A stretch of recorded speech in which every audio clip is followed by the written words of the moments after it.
Hola a todos y bienvenidos a otro video más en la serie de preparación para la certificación CISP. En el video anterior hablamos sobre lo que es el gobierno de seguridad, vimos la diferencia entre políticas y estándares, aprendimos cómo participan los roles directivos o los C-Level en un programa de gobierno de seguridad y cómo ésta debe alinearse con la estrategia empresarial, incluyendo la misión, visión y objetivos de la compañía. Si no lo has visto, te recomiendo que lo cheques, ya que en este video continuaremos con la segunda parte del tema de gobierno de seguridad. Hoy vamos a hablar de 3 temas clave. El primero será frameworks y estándares de seguridad. ¿Qué son? ¿Para qué sirven? ¿Y cuáles son los más populares? También hablaremos sobre la gestión de riesgos con terceros y veremos cómo identificar y mitigar riesgos con proveedores. Cómo es que participa la ciberseguridad en un proceso de fusión y de adquisiciones en las compañías. Finalmente revisaremos los conceptos de due care y due diligence. Veremos qué significan y cómo aplicarlos correctamente. Todos estos conceptos son fundamentales para la gestión de riesgos y forman parte del Common Body of Knowledge del CISP. Así que si te estás preparando para la certificación o simplemente quieres mejorar tu conocimiento en seguridad, quédate hasta el final para aprender sobre estos importantes temas.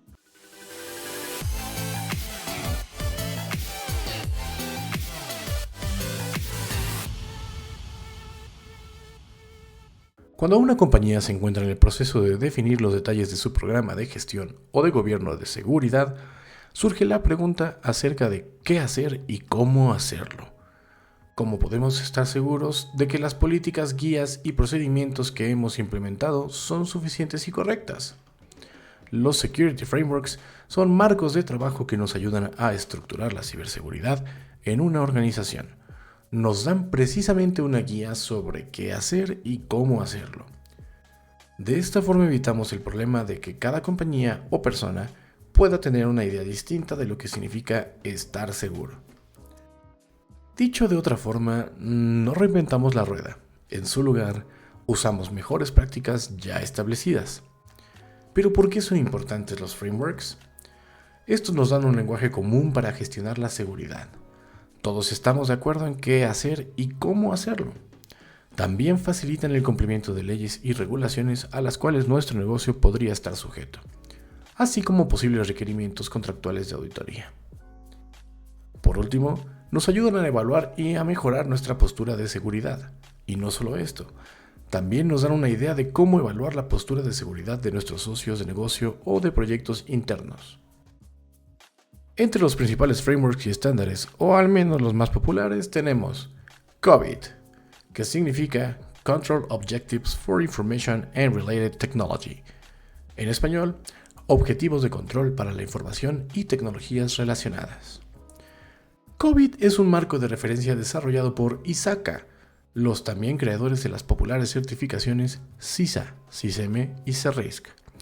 Si hablamos de los puntos clave de COBIT, sabemos que este está enfocado en la gobernanza, ya que ayuda a las empresas a gestionar riesgos, optimizar recursos y garantizar el cumplimiento de normativas. Tiene una estructura basada en dominios. Organiza la gestión de TI en áreas como planificación, adquisición, implementación, entrega, soporte y monitoreo. Está orientado a la toma de decisiones. Facilita la comunicación entre la dirección y los equipos de TI. Y una de sus grandes ventajas es su compatibilidad con otros marcos. Este se complementa muy bien con ITIL, con ISO 27001 y con otros estándares de seguridad y de gestión. En resumen, COBIT no te dice exactamente cómo hacer las cosas, sino que debe cubrir la gobernanza de TI para asegurar que la tecnología realmente apoye los objetivos de la empresa. El siguiente framework es PCI DSS, que son las siglas de Payment Card Industry Data Security Standard. En español, Estándar de Seguridad de Datos para la Industria de Tarjetas de Pago. PCI es un estándar de seguridad creado por las principales marcas de tarjetas para proteger la información de pagos con tarjeta. Esto significa que cualquier compañía que realice transacciones con tarjetas o gestione información de tarjetavientes suele tener como requerimiento contractual el cumplimiento de este estándar. Pero mucho ojo, PCI no es una ley ni una regulación gubernamental, sino que es un estándar de seguridad creado por el PCI Security Standards Council. Aunque su cumplimiento es técnicamente voluntario, en la práctica es obligatorio para cualquier empresa que procese, almacene o transmita datos de tarjetas de pago, pues este suele ser un requerimiento contractual muy común. Luego entonces, si no es una ley, ¿cuáles son las consecuencias de no cumplir con este estándar? Primero tenemos la posibilidad de tener multas y sanciones económicas. Las marcas de tarjetas pueden imponer multas cuantiosas a los bancos o procesadores de pagos que trabajen con empresas que no cumplan con este estándar. Estas multas suelen trasladarse en último lugar a los comercios.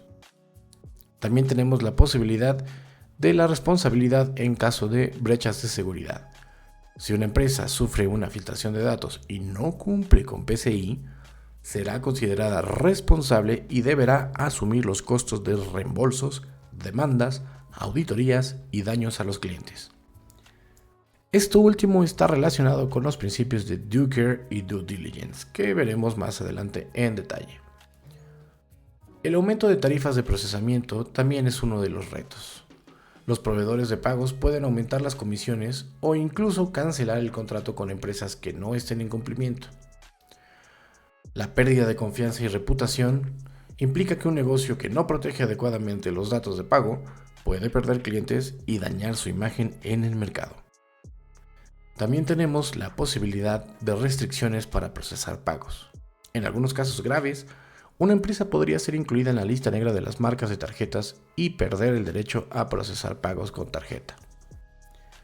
Veamos cuáles son los puntos claves de PCI.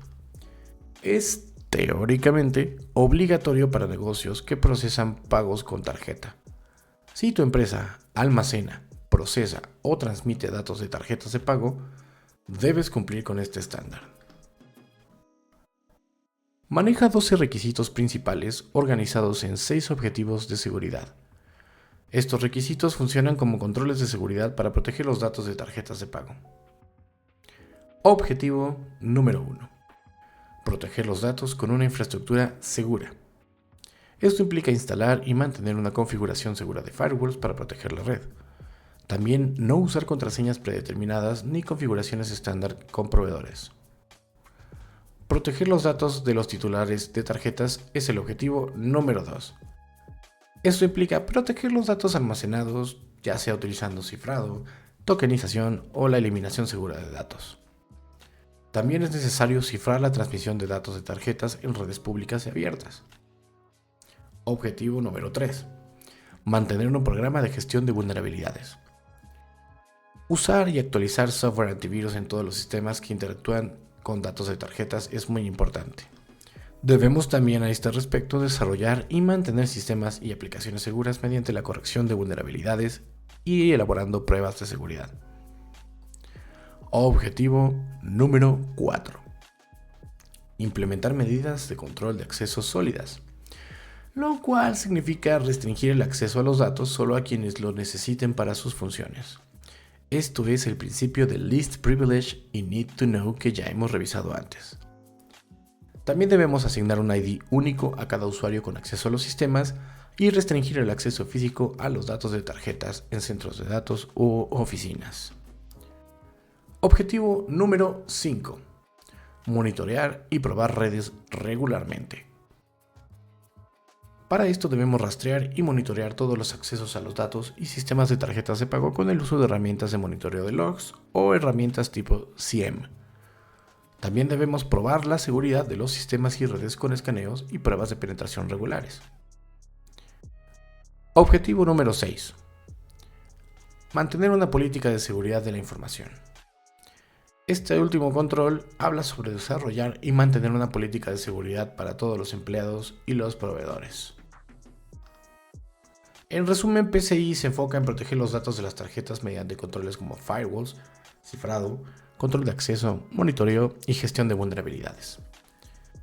Nos ayuda a evitar fraudes y filtraciones ya que busca reducir el riesgo de robo de información de tarjetas y su cumplimiento varía según el nivel de transacciones.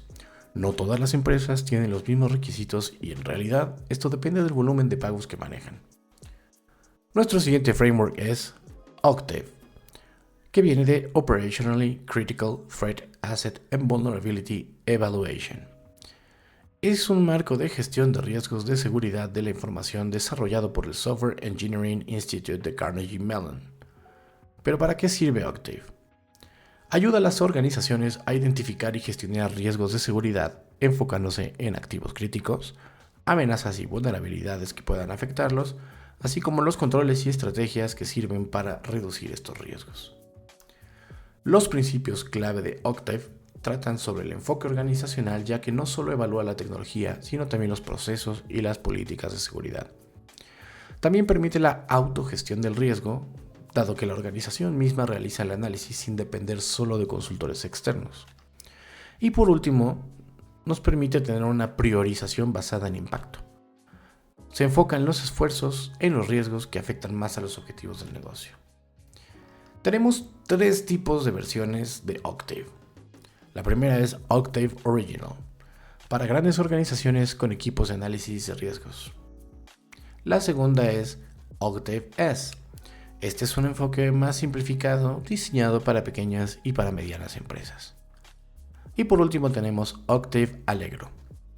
Es una versión más flexible y ágil, enfocada en activos de información un poco más específicos. En resumidas cuentas, Octave es un marco para evaluar riesgos de seguridad, ayudando a las empresas a identificar amenazas, a priorizar vulnerabilidades y definir estrategias de mitigación basados en el impacto en el negocio. Hablemos ahora de los frameworks del NIST. Como bien sabes, NIST es el National Institute for Standards and Technology y es una agencia del gobierno de Estados Unidos que desarrolla estándares, guías y mejores prácticas para mejorar la seguridad, así como la tecnología en todas las organizaciones.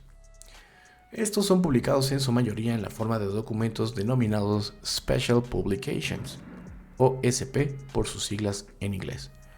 Y existe una gran variedad de publicaciones especiales dedicadas a aspectos muy específicos de la ciberseguridad. Aunque el NIST no impone regulaciones, sus estándares son ampliamente adoptados por empresas y gobiernos para fortalecer la ciberseguridad y gestionar los riesgos. Por otro lado, sí existen entidades que están obligadas a cumplir con estos estándares. Generalmente estamos hablando de agencias, contratistas y proveedores del gobierno de Estados Unidos, así como empresas en sectores críticos como energía, salud o telecomunicaciones. Mientras que es voluntario y recomendado para empresas privadas y otras organizaciones que buscan mejorar su seguridad.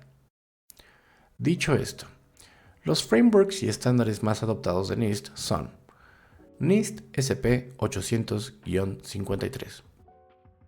Este proporciona un catálogo de controles de seguridad y de privacidad para las agencias federales de los Estados Unidos, así como otras organizaciones. NIST SP 800-171. Define controles de seguridad para proteger información no clasificada en contratistas del gobierno de Estados Unidos. De la parte de frameworks tenemos el NIST Cybersecurity Framework, el cual está enfocado en mejorar la resiliencia de un programa de ciberseguridad y nos da guías generales de cómo implementar un programa de ciberseguridad. Finalmente, pero no menos importante, tenemos el NIST Risk Management Framework. Este se usa, como su nombre lo indica, para la gestión de riesgos en sistema de TI y nos guía a través del ciclo de vida de la administración de riesgos. Hablemos ahora de los estándares publicados por la mejor conocida como ISO. Y antes de entrar en detalle, me gustaría hacer una aclaración. Es una creencia común relacionar los estándares ISO con temas de calidad. Sin embargo, existe una serie ISO específica para diferentes sectores e industrias, por lo que no debe confundirse el ISO 9000, que sí está dedicado a procesos de calidad, con la serie ISO 27000, más enfocada específicamente en temas de seguridad. Algunas empresas suelen confundir o unificar auditorías de calidad y de seguridad. No obstante, estas tienen alcances y enfoques radicalmente diferentes. Como ya dijimos, la serie ISO dedicada a la ciberseguridad es la serie ISO 27000. Y para analizarla vamos a empezar por el ISO 27001. Este es un estándar internacional para la correcta implementación de un sistema de gestión de seguridad de la información. Ya hemos dicho que, Este es un estándar internacional por lo que es aplicable a cualquier empresa, sin importar su tamaño o industria. También se basa en la gestión de riesgos para identificar amenazas, evaluar riesgos y definir controles de seguridad. Usa el ciclo PDCA o Plan, Do, Check, Act, también conocido como ciclo de Deming. Este último contribuye a la implementación y mejora continua del sistema de gestión de seguridad de la información. El ISO 27001 se apoya a su vez en el ISO 27002, el cual define controles específicos para proteger la información. Certificarse es opcional, pero muchas empresas lo hacen para demostrar cumplimiento y para generar confianza con sus clientes. ¿Pero por qué es tan importante? El NIST 27001 protege la confidencialidad, integridad y disponibilidad de la información, es decir, la tríada de la seguridad. Si no estás familiarizado con este concepto, te invito a revisar nuestro video sobre este tema. También reduce riesgos de ciberataques y fugas de datos, facilita el cumplimiento de regulaciones como GDPR, HIPAA o Sarbanes-Oxley, y aumenta la confianza de clientes y de socios comerciales. ISO 27001 ayuda a las empresas a gestionar la seguridad de la información de manera estructurada, minimizando riesgos y mejorando la confianza en sus procesos. ISO 27002 es un estándar complementario al ISO 27001, que proporciona un conjunto detallado de controles de seguridad de información y de buenas prácticas para su implementación. ISO 27001 define los requisitos para un sistema de gestión de seguridad de la información, mientras que ISO 27002 proporciona una guía más detallada sobre cómo implementar los controles de seguridad mencionados en el ISO 27001. Debemos entender que ISO 27002 no es certificable. Es solo una guía de referencia, más no un requisito obligatorio. Está organizado en 4 categorías. Controles organizativos, los cuales abarcan políticas, gestión de riesgos, proveedores y cumplimiento legal. Los controles de personas, que abarcan concientización, formación, seguridad en roles y de accesos. También están los controles físicos, que hablan sobre la seguridad en instalaciones, acceso a servidores y circuitos cerrados de televisión. Y tenemos los controles tecnológicos, que tratan sobre cifrado, la autenticación, seguridad en redes y de aplicaciones. La última versión de este estándar fue publicado en 2022, cuando agrupó controles y agregó otros nuevos como el Zero Trust, Threat Intelligence y la seguridad de la nube. ISO 27002 es un catálogo de controles de seguridad que ayuda a empresas a implementar las prácticas de ISO 27001 de manera efectiva. ISO 27005 es un estándar que proporciona un enfoque estructurado para la gestión de riesgos de seguridad de la información, dentro del marco de ISO 27001. Ayuda a identificar, evaluar y tratar riesgos de seguridad de información y es compatible con metodologías de análisis de riesgo como Octave, NIST Risk Management Framework o CRAM. Este tampoco es certificable, pero sirve como guía para cumplir con ISO 27001. Consta de 6 fases clave para el proceso de la gestión de riesgos, siendo la primera la identificación de activos. Ya hemos hablado antes de la práctica de Asset Management. El primer paso para todo plan de gobierno de seguridad es identificar plenamente qué activos tiene la organización y, por tanto, qué información es crítica para nuestro negocio. Una vez que hemos identificado nuestros activos y su valor, lo siguiente es la identificación de amenazas y vulnerabilidades. ¿Qué podría afectar la seguridad de los activos de mi organización? ¿Cuáles son los grupos y los tipos de amenazas persistentes que suelen atacar a mi sector? ¿O qué nivel de visibilidad tengo sobre ese tipo de amenazas? El análisis de impacto y probabilidad nos permite usar fórmulas probadas que veremos más adelante para cuantificar y calificar el impacto de una posible brecha de seguridad. Luego entonces aquí debemos de preguntarnos, ¿qué tan grave sería una brecha de seguridad? ¿Cuánto dinero podría perder si un activo es comprometido? ¿O qué impacto tendría en mi reputación como marca? Con estas herramientas ahora podemos entrar de lleno en la evaluación del riesgo. ¿Qué riesgos son aceptables y cuáles requieren mitigación? Esto significa definir lo que llamamos apetito del riesgo para mi organización. Es decir, Definir cuál es el nivel de riesgo considerado aceptable y hasta qué punto debemos de mitigarlo. Después tenemos la selección y la aplicación de controles. Aquí es donde entra el uso de ISO 27002 para mitigar riesgos. Por último está el monitoreo y la mejora continua. Revisar y actualizar regularmente la estrategia de riesgos y adaptar aquello que necesite cambiarse. ISO 27005 guía a las organizaciones en la gestión de riesgos de ciberseguridad, asegurando un enfoque proactivo dentro de un sistema de gestión de seguridad de la información basado en ISO 27001. En este punto podrías pensar que todo esto suena demasiado burocrático. Si no has tenido mucho contacto con otros dominios de seguridad o has estado más involucrado en la operación, podrías pensar que para ti basta con saber cómo configurar un firewall o alguna otra tecnología. Sin embargo, te platico que saber y dominar los conceptos de gobierno de seguridad, en particular sobre los frameworks y estándares de la industria, podría haber marcado una gran diferencia en el incidente ocurrido en 2013 a la famosa cadena de supermercados Target. En noviembre de 2013, la cadena de tiendas Target sufrió una de las peores brechas de seguridad en la historia del comercio minorista o de retail. Actores maliciosos lograron comprometer los sistemas de pago de esta cadena de tiendas y robaron datos de más de 40 millones de tarjetas de crédito y de débito. Además, expusieron información personal de 70 millones de clientes, incluyendo nombres, direcciones y teléfonos. Los atacantes no entraron directamente a Target, sino que primero comprometieron a Fazio Mechanical Services, una empresa que proporcionaba servicios de calefacción, ventilación y aire acondicionado, también conocidos como sistemas HVAC. Los hackers enviaron correos de phishing a empleados de Fazio.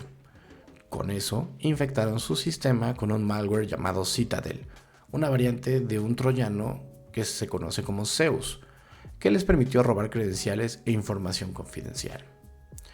Fazio a su vez tenía permisos de acceso remoto para gestionar los sistemas HVAC de las tiendas Target, lo que los atacantes finalmente utilizaron y aprovecharon para infiltrarse. Una vez dentro, los atacantes explotaron la segmentación inadecuada de la red y accedieron al sistema de puntos de venta.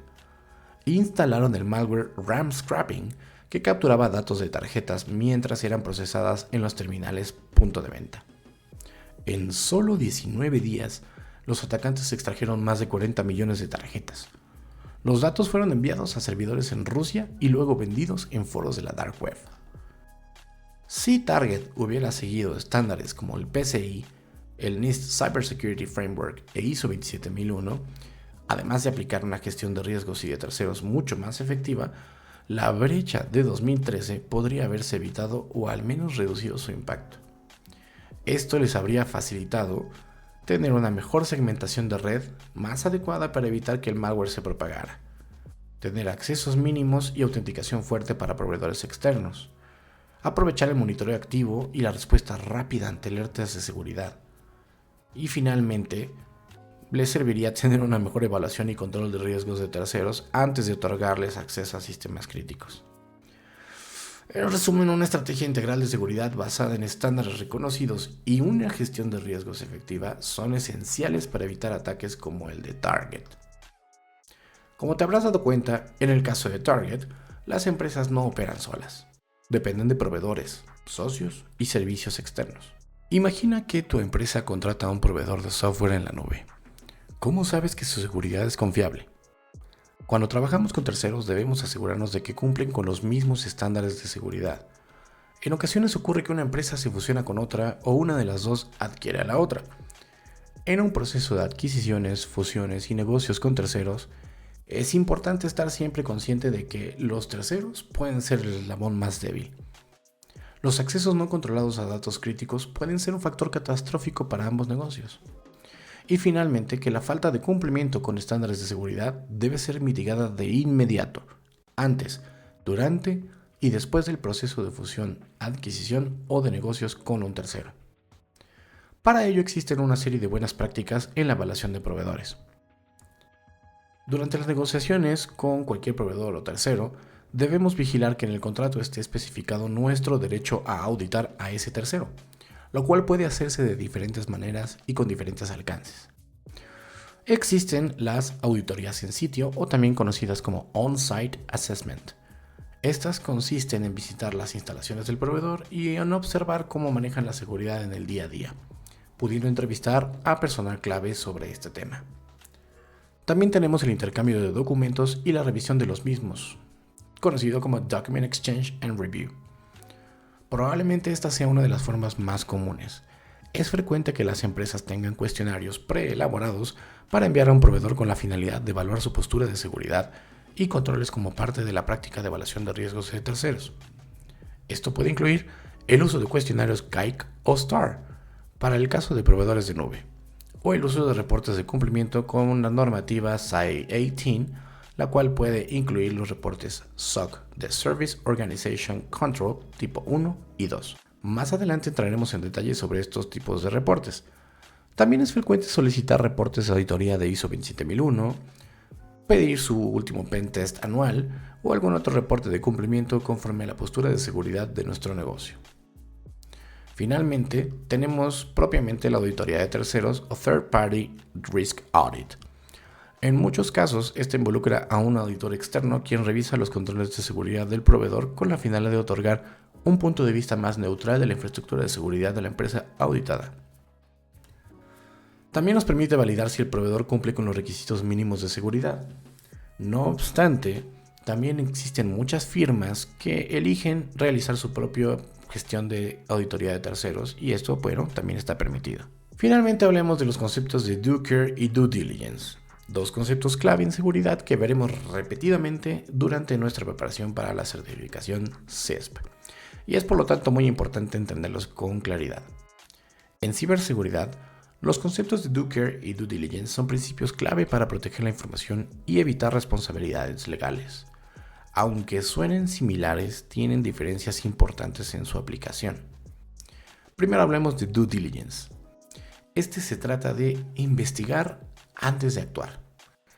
Es el deber de investigar y analizar los riesgos antes de tomar una decisión. Se trata de ser proactivo y de asegurarse que se toman las mejores decisiones en términos de seguridad. Al ejercer la debida diligencia, nos aseguramos de que todas las políticas y los aspectos relevantes de nuestro programa de gobierno de seguridad hayan sido considerados. Como ejemplo, si vas a comprar una casa, primero revisas el vecindario, los documentos legales y el estado del inmueble. Esta investigación previa es lo que conocemos como due diligence. En ciberseguridad, esto se trata de evaluar proveedores antes de contratarlos para asegurarse de que cumplen con los estándares de seguridad, tal vez hacer pruebas de penetración y auditorías antes de lanzar un nuevo sistema, o por ejemplo analizar riesgos antes de implementar una tecnología nueva en la empresa. Due diligence es lo que haces antes de tomar decisiones, asegurándote de que no haya riesgos ocultos. Por otro lado, el concepto de Due Care se trata de hacer lo mínimo necesario. Esto es el deber actuar de manera razonable para proteger los activos de información. Básicamente, esto obedece a la llamada Prudent Man Rule, o la regla del hombre prudente, que significa tomar las acciones mínimas y esperadas que cualquier persona prudente haría para prevenir riesgos. Si tienes una casa, cerrar la puerta con llave antes de salir es un acto de Due Care. No es nada extraordinario, pero es lo mínimo que debes hacer para proteger tu hogar. Aplicado a ciberseguridad, podríamos hablar de implementar contraseñas seguras en sistemas empresariales, usar firewalls y antivirus para proteger tu red o realizar copias de seguridad regularmente. El Due Care es lo que debes hacer para proteger la seguridad de la información, cumpliendo con las mejores prácticas de la industria que, como ya vimos, están definidas por frameworks, estándares y regulaciones. Hoy cubrimos 3 conceptos clave en gestión de riesgos. Primero hablamos de Security Frameworks y de estándares. ¿Qué herramientas esenciales tenemos para estructurar la seguridad? Revisamos también la gestión de terceros y de adquisiciones, cómo evaluar proveedores y cómo minimizar riesgos. Finalmente hablamos de los conceptos de Due Care contra Due Diligence. No basta con hacer lo mínimo, hay que ser proactivos. Déjame saber en los comentarios cuál de estos temas te parece más crítico en una organización y comparte cualquier duda que tengas al respecto. Si te gustó este video, te invito a que le des like, te suscribas y actives la campanita para recibir más contenido sobre ciberseguridad y tecnología.